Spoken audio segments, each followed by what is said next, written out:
Pertama, terima kasih Pak San, terima kasih Tim Dewi, dan juga terima kasih semua para audien ya yang menyempatkan waktu untuk bersharing. Nah, saya cerita sedikit awalnya ya, waktu kegiatan ini akan dijalankan, saya sering berdiskusi dengan Pak San. Ya. Ayo kamu sharing apa deh? Terus Pak Radi bilang, gini deh, Bali itu kan paling kena nih pandemi, ya. Pariwisata paling terdampak, dan aku lihat ada usahamu itu jadi oke juga gitu. Ya, resto saya. Nah, apa yang kamu lakukan? Ya, aku yakin kamu pakai talentamu. Ya, karena itu tanpa sadar talenta itu bergerak. Dan kalau kita bisa strategikan itu akan berdampak jauh lebih bagus.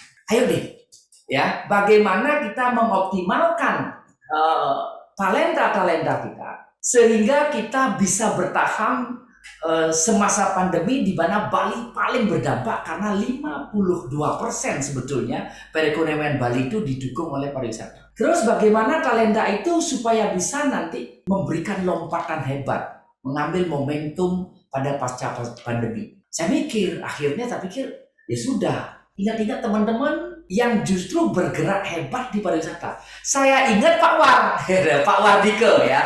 Saya ingat Pak War, saya hubungi Pak War, kita bersharing Pak War. Karena kalau usaha atau kegiatan saya dari 6 kegiatan itu satu yang terkait langsung dengan pariwisata, walaupun yang lain berdampak. Ya.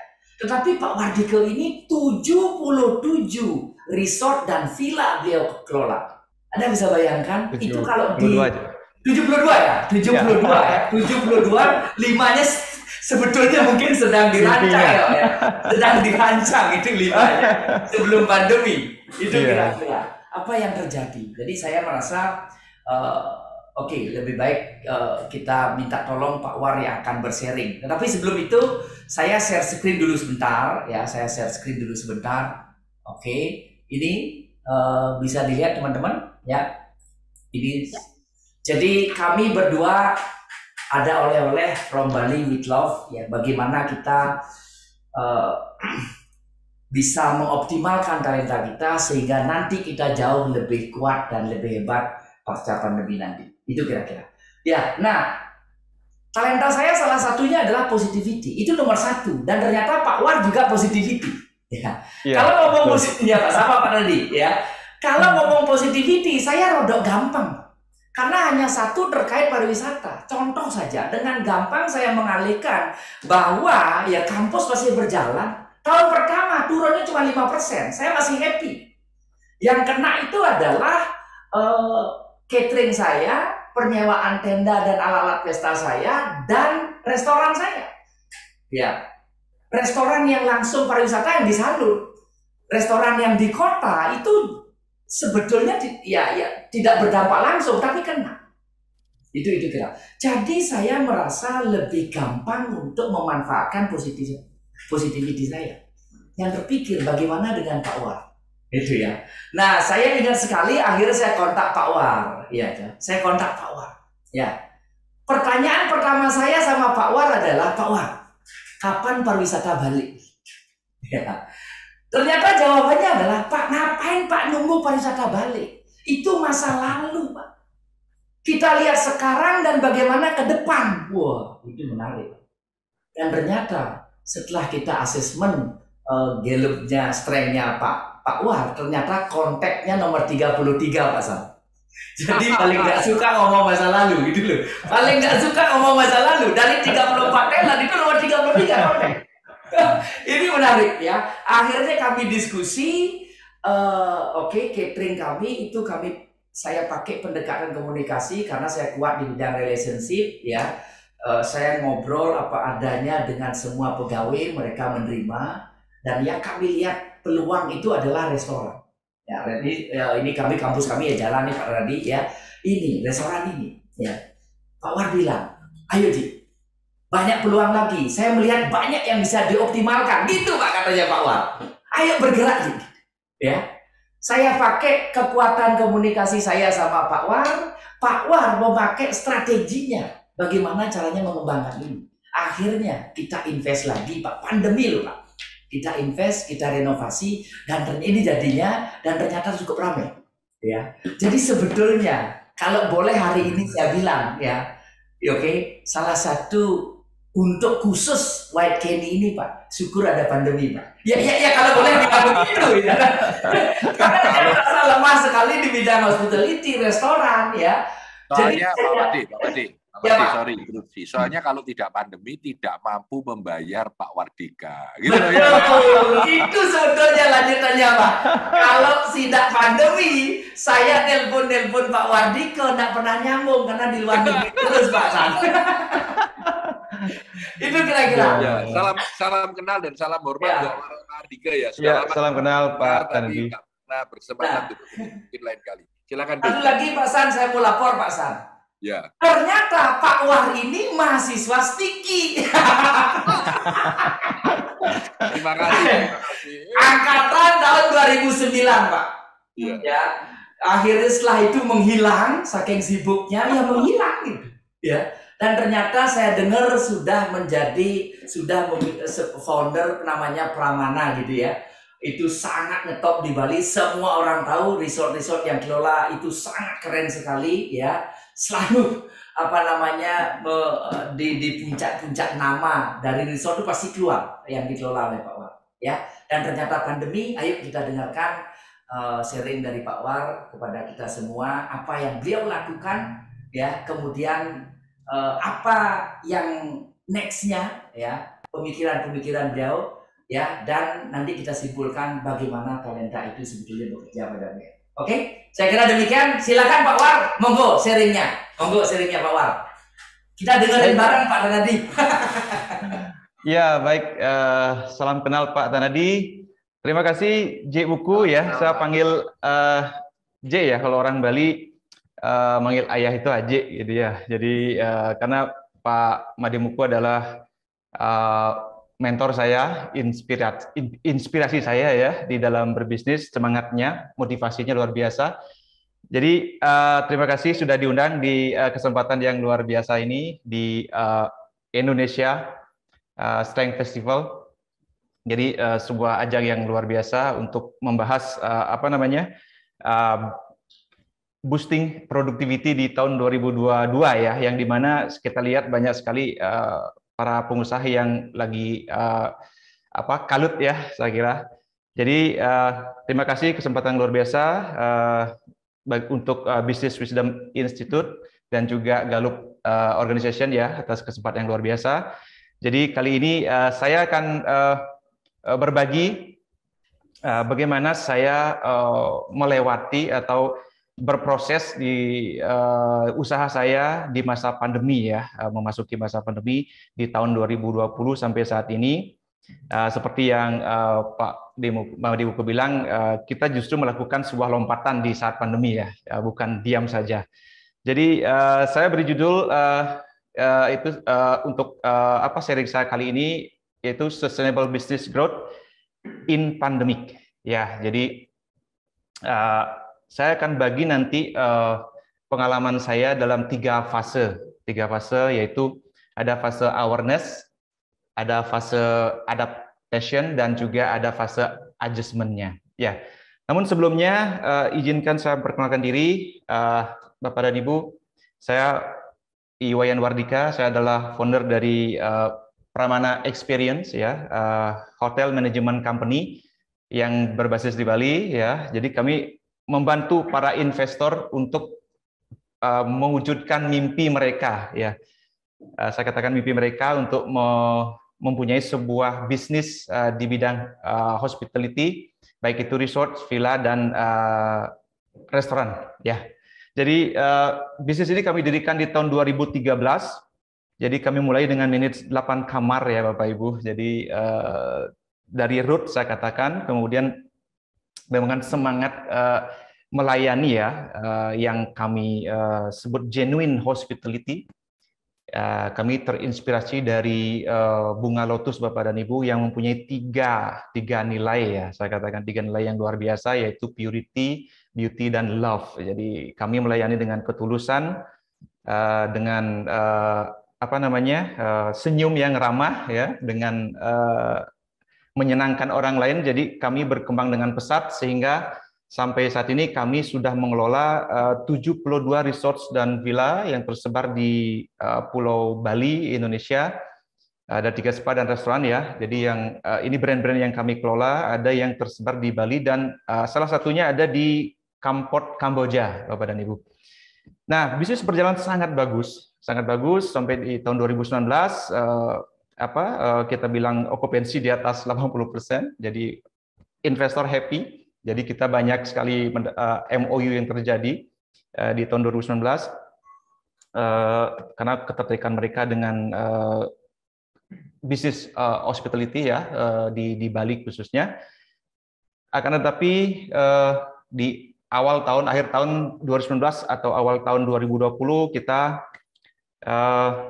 kedatangan tamu yang namanya COVID-19 ya. Jadi pengaruhnya sangat global Bapak dan Ibu.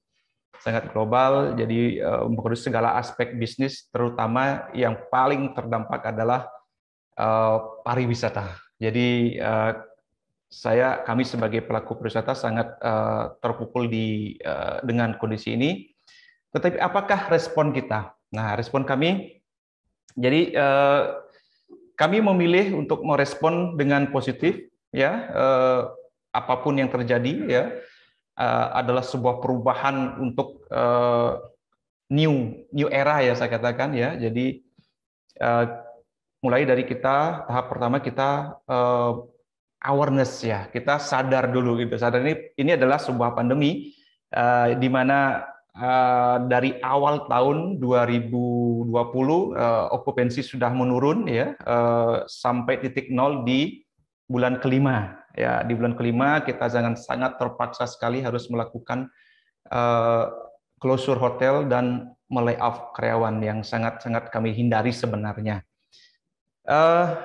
Kami juga minta bantu investor kami untuk melakukan mapping cash flow karena kami tahu ini adalah uncertain. Jadi setelah menjalankan dari awal tahun sampai bulan kelima, kami merasakan ini akan terjadi panjang sesuai dengan analisis para ahli. Jadi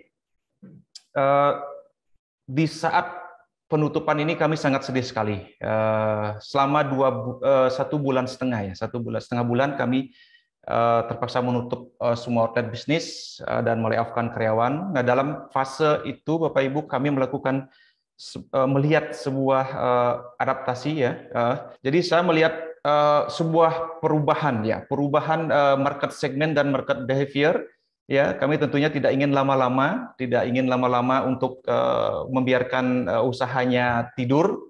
Ya, jadi kami ingin bergerak. Jadi kami melihat paradigma yang berubah. Di situ kami beradaptasi. Ya, kami beradaptasi. Kami melihat sebelumnya di mana kami melakukan bisnis itu adalah business to person ya. Jadi kami mengiklankan usaha kami kepada audiens yang ditarget. Tetapi di masa new era ini berubah Bapak Ibu. Yang kami lihat adalah person to person. Lebih kepada bagaimana menggunakan kedekatan personalize itu untuk menjalankan bisnisnya. Jadi ini sebuah tren baru yang kami lihat sehingga kami membuka outlets kami ya dengan pendekatan itu membuka outlet restoran, terutama yang pertama sekali kami buka adalah kitchen kami ya, yang kami namakan ghost kitchen ya. Karena apa? Untuk membuka usaha yang sebesar hotel dan resort itu memerlukan biaya yang sangat besar dan kami tidak ingin para investor merugi. Jadi kami menggunakan strategi yang untuk meminimais biaya dari operasional, di mana kami buka kitchen, ghost kitchen ya. Jadi kemudian food delivery service ya dengan menggunakan talenta dari karyawan ya. Jadi di mana kami di saat itu menggunakan connectivity dari para tim kami, karyawan kami lewat sosial medianya. Jadi pada saat ini kami merasakan sekali perubahan dari strategi marketing ya yang kami lakukan sebelumnya dan sekarang. Saat ini kami menggunakan endorsement ya, jadi influencer marketing ya, pendekatan melalui community yang ada, jadi lewat endorsement dan juga melakukan product review, mengundang para vlogger untuk mereview produk kami. Bapak dan Ibu. Itu proses adaptasinya sehingga kami bisa eksis, bisa mendapatkan atensi ya dari market ya. Jadi dan bisnis pun berjalan yang cukup produktif Bapak dan Ibu, tidak sampai investornya merugi, justru mendapatkan cash flow. Nah, selain itu kami setelah adanya pelonggaran daripada protap prokes pandemi ini ya Bapak Ibu, kami melakukan memberanikan diri melakukan adjustment. Jadi ketika orang sudah mulai bosen di rumah, mulai ada yang keluar karena prokes dengan prokes yang ketat ya, mulai dari pemerintah sudah mulai melakukan pelonggaran untuk dengan prokes yang ketat. Kami melihat bahwasanya kalau hanya diam saja dengan produk kami yang sebelumnya, kami akan ditinggal. Ya, kami akan ditinggal. Jadi kami memutuskan untuk memberanikan membuat langkah dari adaptasi tadi, melakukan sebuah penyesuaian dengan market yang ada, Bapak dan Ibu. Jadi bagaimana kami melakukannya adalah dengan membuat sebuah presentasi yang lebih baik dari sebelumnya, ya. Bahkan kami juga ada membuka brand baru, membuka usaha baru di saat pandemi, Bapak Ibu. Itu cukup ekstrim yang dipertanyakan berbagai teman-teman saya ya. Jadi dikatakan cukup berani dan juga melakukan a new price strategy. Ya, ini yang menarik Bapak Ibu, price strategy yang mana dulu kalau kita mengenal ada 3 segmen market dari sisi buying power, yaitu ada low, ada medium, dan ada juga high. Tapi di saat pandemi ini yang ada tinggal 2 Bapak dan Ibu. Yang ada adalah tinggal yang low sama yang high. Di mana yang low, yang middle ini bisa dia turun dan juga bisa naik menjadi high. Jadi hanya 2 segmen yang kita akan garap ya di adjustment ini Bapak dan Ibu. Tentunya dengan packaging yang menarik, yang sesuai dengan behavior market saat ini di new era. Nah, ini Bapak Ibu saya sharingkan apa yang kami lakukan ya. Jadi apa yang kami lakukan di saat pandemi, justru seperti yang Pak Mademuko bilang, White Kenny, kita harus berubah kalau mau eksis. Karena ini sudah dari sebelumnya memang desainnya klasik ya, dengan untuk market saya katakan Gen X, tetapi untuk crossing ke market Gen Y-nya kita perlu sedikit adaptasi dan adjustment. Jadi kita redesign, kemudian repositioning juga restorannya dari casual dining menjadi meet up cafe ya. Jadi ini yang goal kami adalah begini ya Bapak Ibu, dengan market behavior yang berubah, kita harus menciptakan suatu tempat ya yang efektif ya, yang efektif, saya katakan efektif. Jadi ada market sekarang mereka mencari tempat, kalau misalnya restoran tidak hanya tempat makan tetapi juga tempat melakukan kegiatan yang lain seperti bekerja, seperti meeting, dan juga bisa melakukan pertemuan atau reuni Bapak dan Ibu. Jadi juga kita menangkap market behavior yang selektif. Nah, di market selektif ini mereka biasanya suka suatu yang produk-produk yang berkarakter. Ya, kita bisa ciptakan produk yang berkarakter di sisi makanan. Ya, jadi di White Kenny sendiri kita ada makanan khusus yang kita ciptakan 15 varian rice bowl ya, Pak Demuko ya. Jadi itu yang sangat berkarakter, yang selektif ya. Kemudian ada juga kita melakukan rebrand. Ya, ini lebih ekstrim lagi, rebrand. Yang sebelumnya usaha saya namanya Wildberry Sushi. Di masa pandemi di bulan Juli 2020 ya. Jadi bulan Juli 2020 kita rubah menjadi mie, ya. Karena kita nggak mau diam, kita tidak mau bisnis ini tidur, ya. Jadi kita mau dia bekerja menjadi sebuah aset. Nah, ini sangat berhasil Bapak dan Ibu dan eksis, dan satu-satunya kafe yang eksis di Ubud di Jalan Monkey Forest. Jadi sampai saat ini kami juga repositioning dari apa namanya di pricing ya tentunya. Kemudian, nah di sini kami mentarget market behavior yang selektif ya, yang mencari sebuah karakter-karakter makanan yang menarik ya, dan juga efisien. Ya, efisien artinya apa? Jadi kita men-shooting market-market yang memang sangat memperhitungkan apa yang dia dapat dari apa yang dia beli ya. Jadi harusnya apa yang dia beli harus price worthy, Bapak dan Ibu. Nah, ini juga ada Uname Cafe dan Dom ya. Ini beda lagi. Ini sebuah extension Bapak Ibu, dari awalnya sebuah yang Unim Cafe, kami tambahkan dengan konsep garden. Jadi kami menambahkan sebuah outlet baru. Ini kami lakukan di saat pandemi di bulan Maret. Ya, di bulan Maret. Kenapa kami melakukan ini?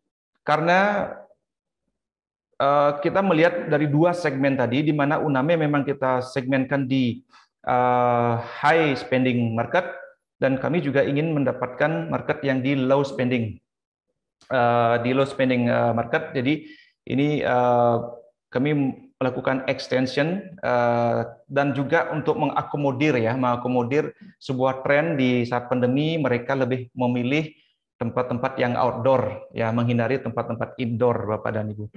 Jadi di usaha ini kami men-shooting market behavior yang efektif ya, yang saya katakan efektif.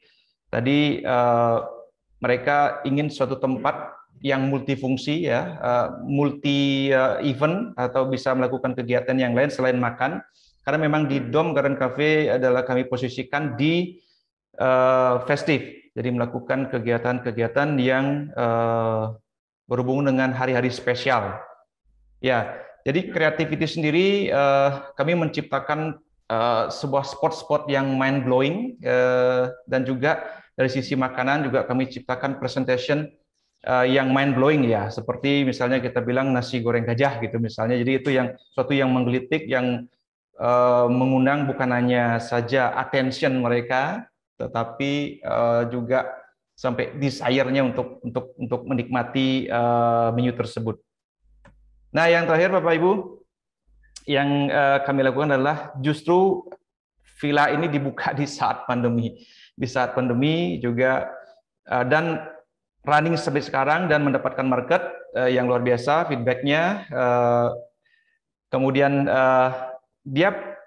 kita buat sangat berkarakter ya. Jadi untuk market-market yang sangat selektif, kita buat sangat berkarakter dengan hammock dan view-nya yang wow. Kemudian yang kreatifnya di sini adalah menu presentasi di breakfast-nya itu sendiri kita buat yang mind blowing ya. Biasanya orang breakfast di atas meja dengan plate segala macam. Nah, di sini kita tampilkan piknik breakfast di tengah sawah. Itu suatu yang membuat mereka memaksa untuk datang ya, saya katakan seperti itu.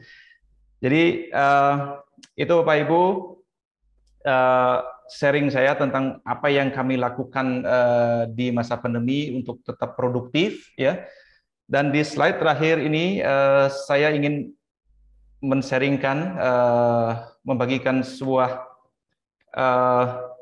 pengalaman ya, yang saya sebut 4 key of change ya, untuk kita bisa tetap sustain ya bisnisnya, bertumbuh di tahun 2022 Bapak dan Ibu, di mana dari pengalaman kami melihat 4 market behavior ini ya. Yang pertama kami sebut behavior selektif ya. Mereka sangat selektif memilih sesuatu jasa, produk yang berkarakter ya, yang sesuai dengan hobi mereka, sesuai dengan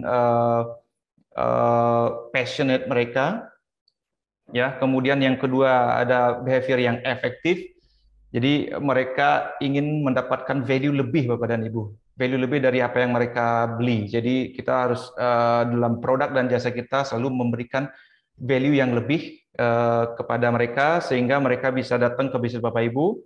Nah, kreatif ini kita dituntut selalu mempunyai inovasi. Inovasi tidak aja membuat sesuatu yang unik Bapak dan Ibu, tetapi juga yang mind blowing. Ya, saya katakan mind blowing. Jadi kalau nggak mind blowing, mereka nggak akan mampir. Saya katakan ya. Walaupun kita punya produk yang bagus, misalnya makanan yang enak, tetapi kalau presentasinya belum mind blowing, mereka belum mau datang. Jadi yang terakhir adalah market yang behavior yang efisien. Efisien Bapak Ibu, ini market sekarang yang saya katakan every penny atau setiap sen yang mereka keluarkan itu harus worth, ya sesuai dengan value yang mereka dapatkan. Jadi di sini penting sekali kita melakukan positioning di bisnis sesuai dengan market yang kita tuju ya. Apakah kita akan menyasar market yang high level, high spending atau market yang low spending. Jadi saya kira itu penutup sharing saya Bapak dan Ibu. Jadi saya sangat senang sekali bisa berbagi ya di kesempatan yang luar biasa ini. Jadi saya berharap semoga sharing ini bisa memberikan inspirasi bagi Bapak dan Ibu sehingga usaha dari Bapak dan Ibu bisa tetap produktif ya di tahun 2022 nanti. Ya, demikian Pak Madimuku ya sharing saya. Oke, Pak War, terima kasih Pak War. Nah, jadi kalau teman-teman lihat pasti bisa membayangkan kira-kira apa talentnya Pak War, ya, strength-nya Pak War. Nanti kita bahas sedikit. Kalau ada pertanyaan boleh di Bapak Ibu chat ya, apa yang ingin teman-teman ketahui atau teman-teman dapatkan dari Pak War, pengalaman beliau. Saya cukup kaget sebetulnya ya. Angkatan 2009 di kampus kami ya, setelah itu menghilang gitu ya. Akhirnya saya tahu beliau mengelola begitu banyak hotel dan setiap ngomong Pramana semua orang tahu gitu loh. Semua orang tahu. Nah, jadi kami juga sangat bangga ya. Nah, begitu pandemi ya, saya merasa saya pilah-pilah nih, saya pilah-pilah. Jadi restoran saya yang di Sanur itu karena sudah tua sekali, ya. Atas saran Pak Wardike adalah ya sudah tutup dulu Pak. Saya bongkar. Kita lihat market ke depan kayak apa Sanur itu, pergerakannya kemana, di sana baru kita pikirkan. Gitu Pak War bilang, ya. Oke. Kemudian yang White Kenny, ya akhirnya White Kenny itu, nah saya minta tolong Pak War. Terus terang Pak War, sebelumnya itu sulit sekali telepon Pak War. Ya karena sibuk sekali. Nah, kemudian datang ke White Kenny ya, kemudian dilihat, wah ini banyak potensi yang bisa dikembangkan Pak. Tempatnya sudah prime sekali, banyak hal yang bisa dikembangkan.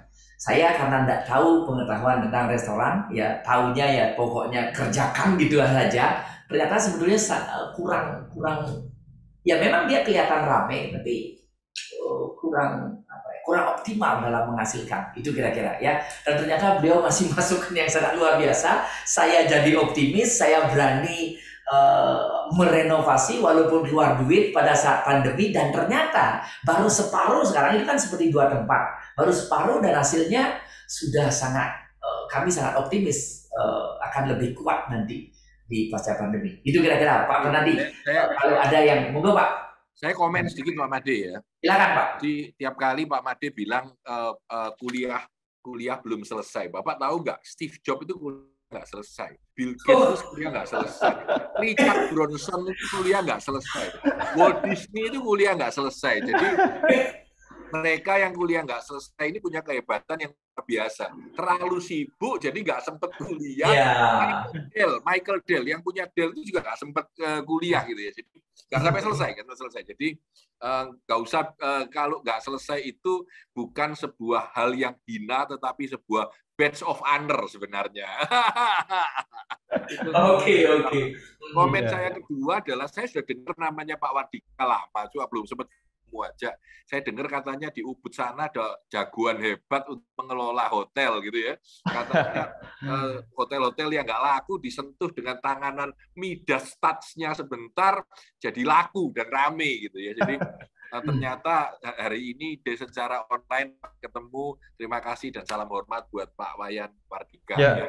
Salam hormat Pak Sanadi. Ternyata di setiap lini bisnis itu ada jagoannya ya, ada Ya, yang betul, hebat. Pak. Jadi menarik sekali. Saya pernah dengar itu dari banyak orang juga katanya, wow, kalau di tempatnya kalau Pak Wayan Wardika itu tahu orang jalan masuk hotel itu kalau melihat kiri, melihat kanan harus nyaman, harus ada Oh apa? iya, betul. Sedikit-sedikit semua katanya begitu. Jadi kali ini sebuah kebahagiaan juga buat teman-teman bisa lihat true. Ini kalau Anda lihat di luar ada Sheraton, ada Shangri-La, ada segala macam. Ini yang lokal dan yang benar-benar dan sudah terbukti luar biasa ya. Jadi kalau teman-teman punya hotel, promosi, Pak. Komisinya cuma nginep gratis doang. Jadi kalau teman-teman punya hotel, pengelolanya kurang powerful, bisa minta tolong timnya Pak Wayan Wardika untuk mengelolakan hotel Anda. Oke, ya, saya kembalikan ke Pak Made Muko, saya izin mendengarkan dari samping aja. Pak Made. Oke, nah ternyata benar Pak San, saking sibuknya sebetulnya Pak War ini akhirnya menghilang dari kampus, Pak. Bisa cerita sedikit Pak War, gimana di 2009 kuliah hanya akhirnya menghilang, itu gimana Pak War? Iya. Sibuknya kayak apa sampai akhirnya membangun ini, Pak? Gimana nih, Pak? Waktu itu pas masih jadi hotel manager, Pak Demko ya. Jadi di semester 3 pas mau ujian saya pindah hotel dan pre-opening. Ya, buka hotel itu super sibuk dan sudah nggak bisa lagi ngatur waktu, pulang malam, ya larut malam, jadi kuliah berantakan ya. Jadi saya putuskan sudah harus pilih satu dulu nih gitu kan ya. Pilih satu dulu, karir dulu, dan akhirnya sudah semester 3 nggak ikut ujian. Ada fase libur semester 4, mulai juga ikut kuliah lagi, tetapi sudah di pertengahan pindah lagi hotel. Jadi ke Ubud lagi, buka hotel baru lagi. Ya waktu itu menjadi seorang general manager, pre-opening juga. Jadi ya sudah, jadi saya putuskan untuk berfokus dulu di karir. Sampai akhirnya saya membangun bisnis ini. Ya seperti saya sampaikan tadi, kita mulai dari menit 8 kamar ya, rumah kayu. Ya, jadi itu sebuah keberanian untuk membuat keputusan langsung berhenti dari pekerjaan ya, dan memulai sebuah bisnis ya, memanage rumah kayu yang 8 kamar yang sudah tidak beroperasi selama 10 tahun. Jadi ya kita harus bangunkan lagi. Saya bilang itu bangunkan dari kubur, itu benar ya. Jadi karena misi kita adalah memang spesialis di boutique hotels ya, boutique hotels and resort. Jadi properti unit yang kedua juga itu unit yang udah berumur sekali, family hotels, family management hotel. Jadi kita rapikan lagi dari yang sakit, saya katakan itu eksis lagi. Nah dari sana kita mulai dikenal oleh para investor. Jadi spesialis hotel yang sakit gitu sampai akhirnya ya jadi disembuhkan gitu. Ada 3-4 ya di unit yang pertama yang kita sembuhkan dari sakitnya, sangat lebih produktif lagi ya, kita adjust ya. Seperti saya katakan, konsepnya adalah kita adaptasikan dan adjust dari dengan market yang ada, dengan teknologi yang ada. Jadi di situ sampai akhirnya kita mendapatkan suatu lead yang baru ya, baru mulai dari tanah kosong ya, tanah kosong. Jadi ya itu membuat sebuah konsep ya dari study, feasibility study-nya. Jadi kita mulai dari who-nya, siapa nih yang akan ke situ, siapa yang akan menginap dari awal gitu ya, dari awal ya. Jadi kemudian kita buatkan fasilitasnya apa dan di positioning yang mana nih kita ambil, di price berapa, di bintang berapa. Jadi itu menarik sekali sampai ya kita cukup fast growing sih ya. Sampai saat pandemi kemarin kita ada MOU di tahun 2020 dan 2021 ini. Kita di pandemi ada MOU. Ya, kalau salah itu 2021 ini ada MOU juga gitu ya. Iya. Itu hotel juga, Pak. Iya. Jadi ada MOU dan saat ini masih ada hotel yang masih tahap perencanaan, ada yang masih tahap project. Ya, jadi kita tetap produktif ya. Kita produktif. Jadi kita tidak tidur, tidak mau Oke, Pak tidur War. gara-gara kondisi ini, Pak Mademuku. Oke, Jadi ini Pak seperti War itu. tadi dari seorang GM ya akhirnya berani untuk berhenti menjadi GM ya karena melihat ada 8 kamar yang tidak terkelola dan memutuskan untuk mengelola itu gitu. Ini menarik ini sebetulnya Pak. Kalau kita Iya. ngomong dari segi penghasilan gitu bahwa kan dari sesuatu yang ya Oh, iya, iya. berkecukupan itu menjadi nol dan berisiko tidak dapat penghasilan kan begitu. Apa yang terjadi waktu itu Pak War? Itu memang keberanian untuk karena visi besar. Kita punya visi Hmm. besar, kita mau move on, tidak kalau jadi GM terus kan jadi employee terus gitu kan. Jadi kapan melangkah lagi menjadi harus melangkah menjadi seorang entrepreneur ya. Jadi di situ memang ya saya memang berani mengambil risiko. Ya, Oke, oke. saya risk taker. Jadi ya gaji itu hilang, kita jadi tanpa gaji. Ya, jadi itu can imagine gitu kan ya gaji GM ditinggal hanya bulan depannya dapat 300.000 gitu. Itu luar biasa. Jadi saya katakan sama teman-teman saya mungkin banyak yang lebih pintar, lebih pengalaman, tetapi mereka hanya tidak berani aja mengambil risiko seperti saya gitu.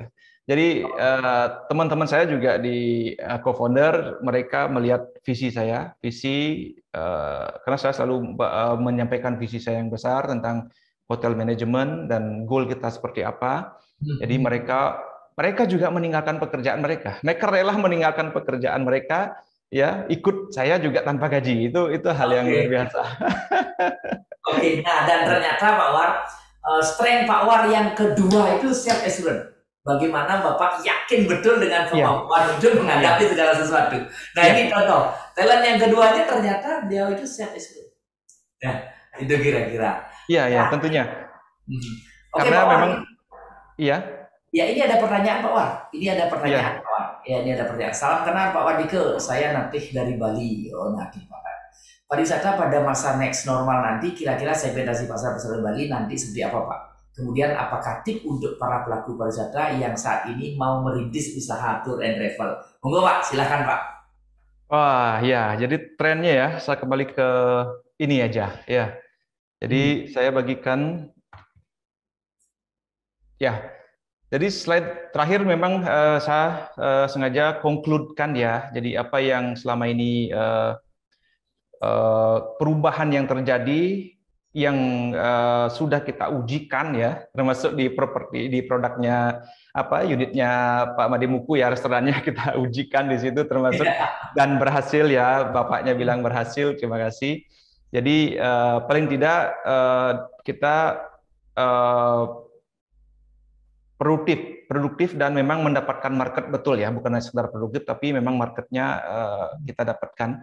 Jadi bisnisnya bertumbuh ya. Jadi market ke depan tentunya saya katakan yang akan datang kan lebih ke karakter market milenial ya. Ya, karakter market milenial seperti tadi yang juga dipaparkan di presentasi sebelumnya. Jadi mereka lebih kepada efisien ya, sangat-sangat efisien ya.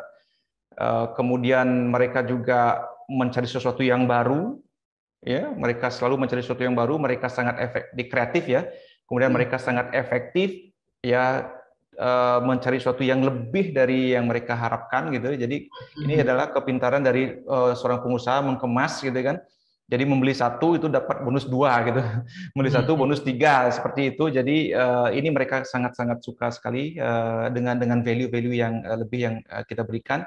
Yang terpenting adalah lebih selektif, yang ciptakan susu produk yang berkarakter ya. Berkarakter dalam arti pinter-pinter men-shoot market yang tertentu.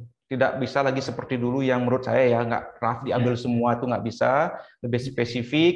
Kalau misalnya di travel ya, saya tadi ya ibunya ya Ya, travel. travel ya tentunya teknologi ya tentunya teknologi itu pasti ya supaya user friendly ya jadi menggunakan, kalau dulu misalnya menggunakan brosur gitu, misalnya website, sekarang sudah berbeda mengarah ke sosial media. Saya sarankan ke lebih sosial media.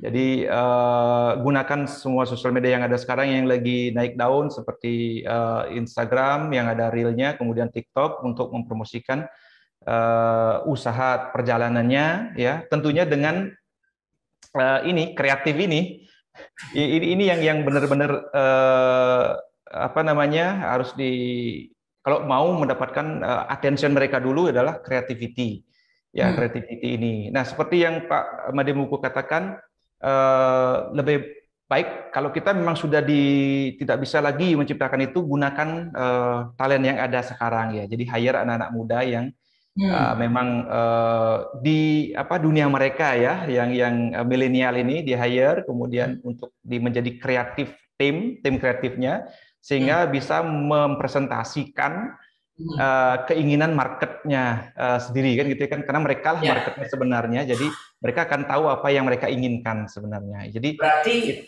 kalau memang contoh saya tidak kuat di strategik untuk membangun kembali White Candy, itu kan perlu strategi yang pas gitu ya. Karena saya tidak kuat di strategik, saya pakai relationship saya menghubungi Pak War. Itu kira-kira di mana Pak War itu strategiknya itu adalah strength yang ketiga. Itu berarti ya Pak War kira-kira. Iya, seperti itu. Oke Pak War, itu kira-kira Ibu Nate. Ini ada pertanyaan lagi ya. Bagaimana outlook Bapak untuk 2022 di Bali? Wah, ini Pak, silakan. Saya orangnya tidak mau menunggu ya, jadi tidak mau berandai-andai gitu kan ya. Jadi saya tidak menunggu, tidak berandai-andai, dan tidak kembali ke masa lalu gitu. Jadi kalau saya selalu melihat apa yang ada saat ini, change gitu, saya bilang kan. Jadi ini makanya saya simpulkan jadi 4 key of change ini adalah, jadi inilah new era gitu. Inilah new era, inilah cikal bakal dari tahun 2022 saya bilang kan ya. Jadi saya bilang the present creation define your future. Jadi ya mulai dari sekarang, lihat market yang sekarang, ya ikuti perkembangannya sehingga kita bisa sudah ada di poros market 2022 gitu. Jangan menunggu, karena kita nggak bisa menunggu gitu sebenarnya menurut saya. Jadi masuk sekarang, adaptasikan diri. Makanya saya encourage teman-teman untuk awareness dulu, sadar gitu. Saya bilang sadar loh gitu. Ini dunia baru loh, tidak lagi dulu dan apalagi menunggu nanti. Jadi adaptasikan diri segera ya, baik itu di sisi market segmennya, market behaviornya, dan juga toolsetnya, teknologinya segala macam. Jadi masuk di bisnis yang ada sekarang, yang dengan cara yang sekarang, behavior sekarang, dan nanti di tahun depan kita sudah ada di sana sebenarnya. Itu yang karena kita tidak akan melihat masa depan tanpa harus masuk dulu di dunia sekarang. Itu sih. Oke. Terima kasih Pak War. Nah itu artinya memang bagi Pak War tidak mau menunggu, apa idenya harus jalan langsung. Dan ternyata salah satu talentnya Pak War itu adalah activator. Jadi bagaimana ide itu langsung menjadi langsung dieksekusi. Ya, itu kuat sekali dia di sana. Oke, berikutnya ada pertanyaan Pak War. Pak. Apa ada tip Pak War jualan tanpa worry harga mahal di hospitality? Wah, ini nih di hospitality. Ya, tidak mahal tapi saya nggak worry. Mungkin bisa ceritakan bagaimana Pak War di Kayon Resort ya sekarang itu kan apa Bapak bilang itu ya? Gym apa gitu ya? Silakan Pak. Itu kayaknya masuk nih. Tapi terserah Bapak. Iya. Sebenarnya harga mahal dan tidak itu sebenarnya kan tergantung produk apa yang kita sampaikan, apa yang kita akan presenting gitu ya, produk yang kita presenting.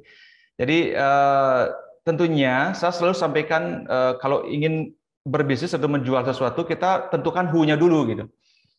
Kita tentukan who-nya dulu, siapa nih? Tadi kan saya juga sampaikan, sharingkan bahwasanya market sekarang ini adalah yang ada, saya katakan yang low sama yang high. Nah, Bapak Ibu mau main di mana nih? Bapak Ibu mau target yang mana? Kalau emang mau target yang high, jadi Bapak Ibu harus persiapkan kebutuhan mereka apa, ya kan? Kebutuhan mereka apa yang sehingga yang 4 tadi ini, terutama yang efisien ya. Jadi mereka membeli sesuatu yang mahal tetapi price worthy gitu. Jadi saya kira tidak ada masalah harga mahal dan tidak, tetapi apa yang bisa kita persembahkan untuk harga tersebut. Jadi tidak ada worry menurut saya. Jadi sepanjang positioning udah benar, ya kan, masuk di market yang mana, kemudian kita targeting audiens itu dalam promosi kita, jadi itu nggak akan ada komplain saya kira. Ya beda misalnya bawa sepatu yang harga 1 juta kepada apa namanya maaf gitu kan, saya katakan di pasar umum gitu kan, pasti tidak akan laku gitu kan saya bilang. Ya jadi kalau sudah sepatu mahal itu ditempatkan di mall, itu yang ke sana itu pasti sudah punya mindset bahwasanya di sini ada suatu yang brand yang memang bisa dengan harga segitu, mereka sudah tahu seperti itu. Itu saya katakan, jadi tentukan who-nya dulu, kemudian kalau sudah tentukan posisinya, apakah ngambil market yang, apalagi tadi katakan mahal ya, market yang high, jadi kita harus siapkan produk kita memang price worthy ya, dengan apa daya beli dari market tersebut, saya kira. Oke, jadi tidak perlu khawatir kalau memang mau jualan mahal, ya siapkan produk yang cocok untuk dibayar mahal, gitu kira-kira ya.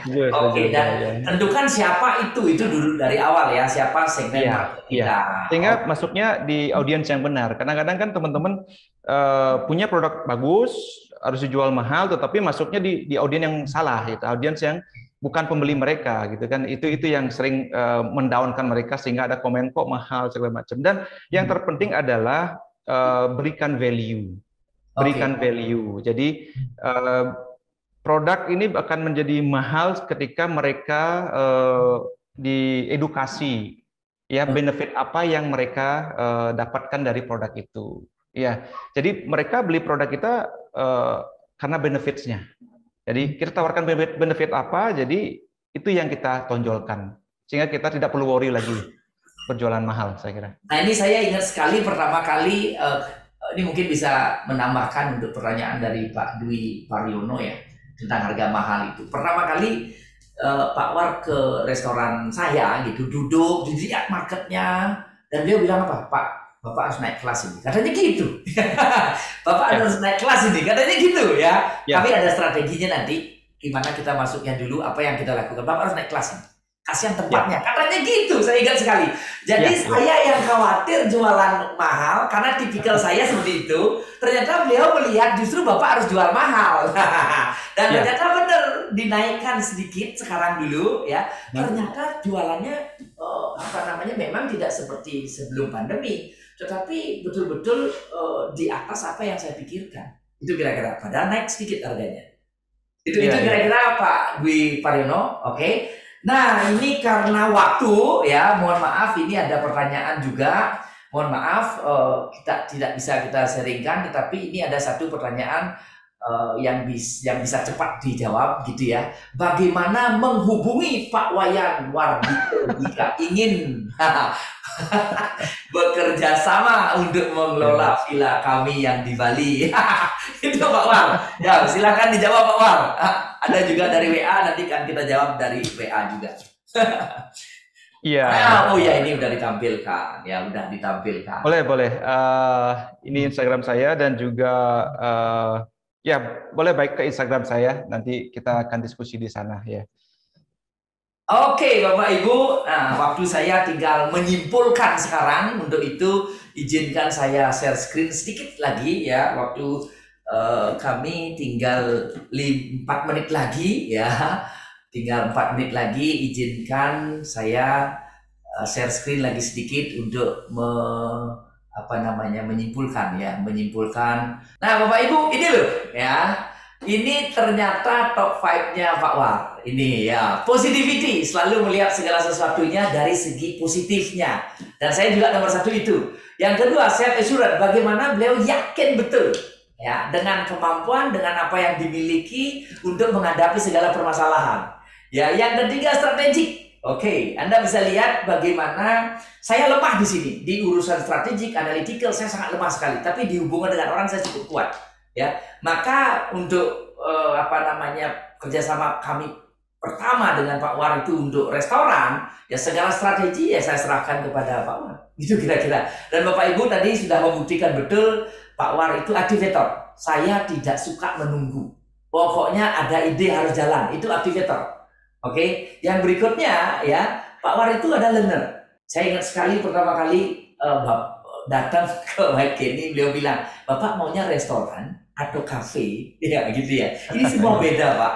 Itu harus putuskan dulu. Nah, jadi pengetahuan beliau luar biasa di situ ya, karena belajar dan beliau suka sekali untuk menambah wawasan, menambah pengetahuan. Itu kira-kira. Oke, gitu Bapak Ibu. Nah, jadi apa yang bisa kita simpulkan ya? Sebetulnya apa yang terjadi pada Anda hari ini adalah kumpulan dari keputusan-keputusan kecil yang selama ini Anda lakukan. Ya, dan keputusan itu ya tanpa sadar itu bekerja karena talenta Anda. Ya, karena talenta Anda. Ya, itu bekerja karena talenta Anda. Ya. Jadi karena talenta adalah pola berulang secara alami mengenai cara Anda berpikir, perasaan Anda dan perilaku Anda. Dan ini membentuk keputusan-keputusan dan membuat Anda seperti hari ini. Pak Wardike sesukses ini dan bisa menghadapi segala tantangan sepanjang pandemi itu karena talentanya. Nah sekarang ya apa yang harus kita lakukan? Kalau Anda tahu talenta Anda secara dini dari awal ya akan semakin mudah untuk menentukan strategi ke depan.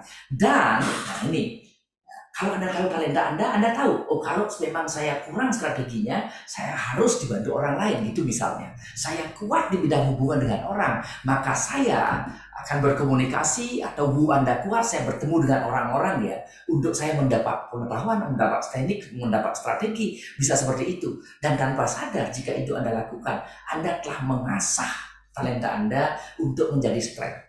Kalau sudah menjadi strength, segalanya berjalan secara otomatis dan saya yakin ya ke depan teman-teman ya kalau tahu talenta dari awal kemudian Anda asah menjadi strength, maka jauh akan lebih kuat ya, jauh akan lebih powerful, jauh akan lebih punya kemampuan untuk menghadapi apapun yang terjadi nanti pasca pandemi. Oke, yang terakhir saya ceritakan lagi sedikit. Saya paling kaget waktu saya bertanya pertama kali sama Pak War, kapan pariwisata balik? Dan refleks beliau jawab, loh pariwisata balik? Ngapain nanya itu Pak? Pariwisata yang seperti itu masa lalu, yang di depan itu ya seperti sekarang. Apa yang harus kita lakukan sekarang untuk ke depan jauh lebih baik? Itu Pak katanya. Dan ternyata konteks, ya, ada talenta konteksnya Pak War itu ada di nomor 33 atau nomor 2 terakhir. Ya, apa itu konteks? Adalah pola berpikir Anda, ya atau pola perilaku Anda selalu tentang masa lalu, dan beliau tidak seperti itu karena konteks talentnya ada di nomor 33. Oke, gitu kira-kira Bapak Ibu, karena talenta kalau Anda asah terus menjadi kekuatan dan saat itu akan sangat powerful untuk Anda mendapatkan kesuksesan yang lebih luar biasa. Saya kira demikian. Ini terima kasih banyak. Kalau konteks saya ini saya terima kasih banyak. Ya, saya sekarang kembalikan kepada Yeni. Terima kasih Pak War. Ya, terima kasih. Terima kasih Pak Manimuku. Terima kasih Mbak Yeni. Semoga bermanfaat.